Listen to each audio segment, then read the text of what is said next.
د سولې د عالی شورا رئیس وایي چې په افغانستان کې سوله د بهرنیانو له لوري نه راوستل کیږي بلکې د په وینا د خپل د افغانانو کار دی چې وطن ته سوله راولي. د سولې په پلوي دا په کندهار کې د خپل ډول تر ټولو لویه غونډه ده چې د سولې د عالی شورا ټولو غړو او د جنوبي ولایتونو اوسیدونکو او دیني عالمانو پکښې ګډون کړي. د سولې د عالی شورا رئیس محمد کریم خلیلي د طالبانو پر تحریک غږ وکړي چې د دوی د سولې غوښتنه دې ومني.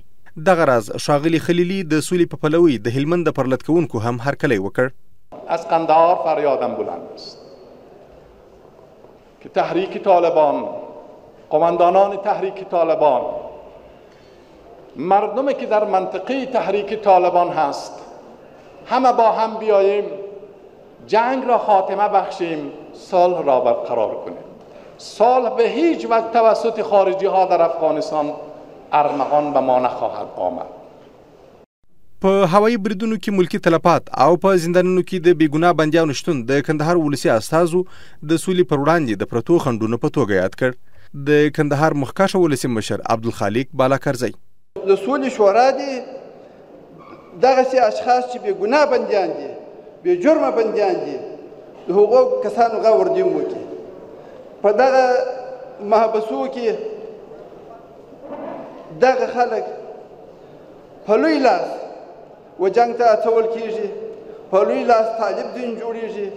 په سیاسي چارو کې د ولسمشر غني سلاکار اکرم خپلواک وایي چې د سولې په پلوي ولسی حرکتونه په هیواد کې د زیاتېدو په حال کې دي او د افغان سولې لپاره د مالیزیا ترڅنګ سعودي عربستان او ازبکستان هم د سولې د خبرو لپاره د دولت مخالفینو ته د ادرس معلومېدو په برخه کې د همکارۍ چمتووالی ښوولی.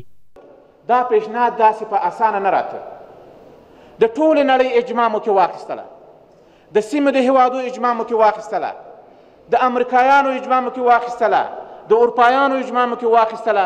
داسې هیواد پیدا نه سو چې هغه په دې کې را سره موافق نه و او له دې پروسې څخه حمایت ونه کړ. د کندهار په نننۍ ناسته کې له قید او شرط پرته د افغان حکومت د سولې نوي وړاندیزونو ته د دولت د وسلوالو مخالفینو د هیڅ جواب په اړه د دیني عالمانو له لوري نیوکې وسوې.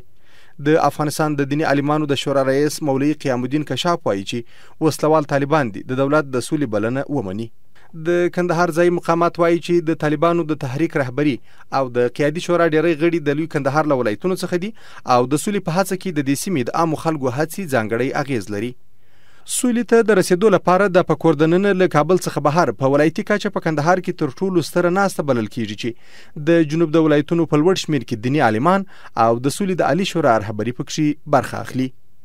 عزیز الله پوپل، امریکا غږ آشنا تلویزیون، کندهار.